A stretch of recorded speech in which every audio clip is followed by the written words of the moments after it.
Anand Bhardwaj. Viewers, for the last few days, we've been doing explosive testimonies and revealing the drug syndicate. Now what has to be seen very clearly is what is happening with the Bollywood having gone silent. I want to first welcome the guest on our show right now. We have BJP's Vice President, Panda, who's also joining us. Mr. Panda, the first thing, like you tweeted, Bollywood has gone silent. There should be something that has to be spoken by them. But like you've said, it is no secret in the past 3 decades, it has been infiltrated and made dependent on underworld money, drugs with Pakistan's ISI links. This has to change. How do you think the change needs to come about? And please throw some light on Bollywood's dirty secret. Yes. Now, Bollywood is a very important part of India's cultural and soft power, both domestically as well as globally, because of the very large Indian diaspora. And that's natural, and it has been that way. It should be that way, but not if it takes its cues from across the LOC. Now, we know it's an open secret that for the last 3 decades, there has been an infiltration of Bollywood where the funding is connected to the underworld. And we know that this underworld, people like Dawood Ibrahim, operate from Pakistan, and they are linked very closely with ISI. So that's one aspect of it. Another aspect of it is the drugs trade into India is also largely done by ISI and its terror organizations. Let me point out, the Punjab Chief Minister, Captain Amrinder Singh, has been shouting himself hoarse about drugs coming in from Pakistan and ruining that state. And earlier this year in May, there were drug busts where it was clearly established that these drugs were being run by organizations like Hizbul Mujahideen. Now, let's come back to Mumbai. We know that back in 2008, when we had 26/11, the biggest terror attack this country has seen, we had a character called David Headley, who was a Pakistani ISI agent, and he was very much involved in Mumbai. So you have also a situation where we have seen in the last few months exposés of people who organize big events for Bollywood in Dubai, in London, in the US, and their links to ISI. And as a result, ISI's influence on Bollywood has been exposed. Now, this is untenable. We cannot have one of our most influential industries infiltrated with money, drugs networks, which trace back to Pakistan's ISI, which is causing us so much harm with terrorism. So this has to stop. Now, this is not directed against any individual, but maybe many people in Bollywood have got used to this setup because it has existed for 3 decades.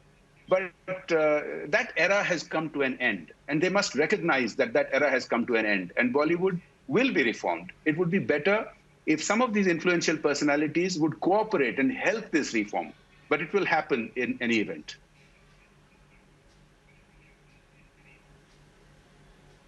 Absolutely. And I also wanted to ask you on the Sushant Singh Rajput case, where our leads are telling us within the CBI, they do now believe it's a homicide. In the last few days, Mr. Panda, we've reopened the Disha Salyan case. We've tried to ask questions and testimonies coming out about what really happened to the party that finally led to her death.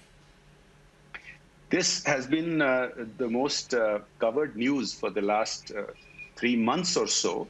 And you can see that all of India is outraged.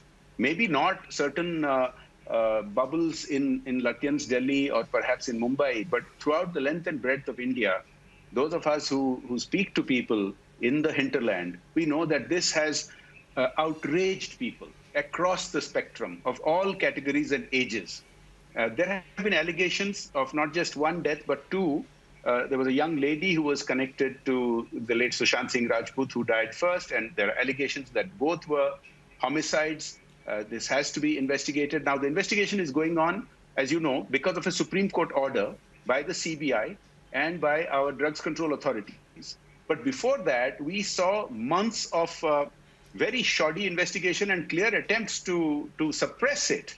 And those who have spoken out have been attacked. You saw this young lady, the successful actress Kangana Ranaut, how she's been targeted by the state government of Maharashtra and the Mumbai authorities, her property broken down.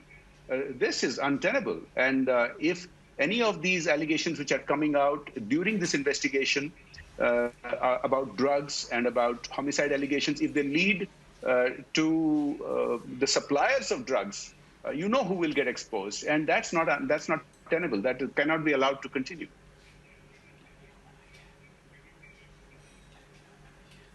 Mr. Panda, I also wanted to ask you a question on, like you said, the Mumbai police's botch up, but also the undeclared emergency that continues in the state of Maharashtra. You mentioned Kangana Ranaut. It's also our reporter Anuj, who was there in prison for 5 days for absolutely no case under the law. We spoke to several lawyers about it. The freedom of speech is being muzzled. Media gag PILs are being put there. It's almost like the Maharashtra government wants to silence the media.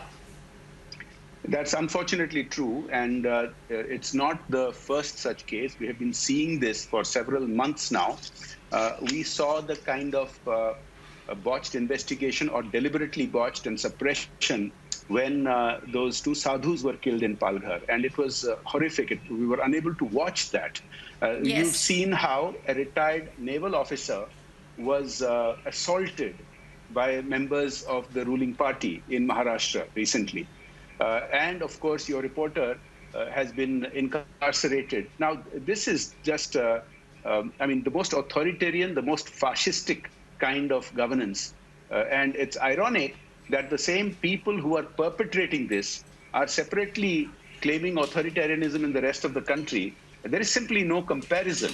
So these allegations, whether of homicide and whether of drugs, we know the links all lead back to ISI's influence, but drug smuggling trade in India, terrorism in India, and the financing, which helps not just Bollywood, but many of the terror attacks in India, in Kashmir and other places, are financed by some of these event organizers who have links to Bollywood. That has to change. We do want Bollywood to continue to be a key part of India's soft power. But this era of taking a cue from across the LOC is over. It has to end. Absolutely. That's a very, very strong comment that you're telling us, Mr. Panda, because the Pakistan ISI links with Bollywood needs to come out. In fact, our sources within the NCP say this is no longer only about Shobhik Chakrabarti and Riya Chakrabarti, but the larger drug syndicate, the larger links. I have been personally told by our sources within the NCB, there is a top Bollywood actor, there is a top Bollywood producer, and several other politicians in Maharashtra who are being probed with the drug syndicate. Well, your channel, Republic, has been investigating these allegations, including the homicide, including the drugs allegations, and many things are coming out into the public, which were being blatantly denied by people in authority, which were blatantly being denied by some other media entities for several months. Now that some of these are turning out to be true, who knows what all will come out. But as I have been saying, the fact that ISI has influence through the underworld, through the drugs network, through the financing network on Bollywood is undeniable. I mean, come on, who doesn't know this? Everybody in India knows this. This is a phenomenon of the last 3 decades or so. It hasn't been a phenomenon for 80 years or 70 years. It's only about 3 decades. That has to end. This reform will happen. Yes. I think people in Bollywood, no matter how important or influential they are, they must recognize that that era has ended and they must help bring about this reform. Absolutely. Instead of going and speaking about how pitiable Bollywood is in the parliament, the fact needs to be there need to be changes on the ground. I thank the National Vice President of the BJP, Mr. BJ Panda, for joining us.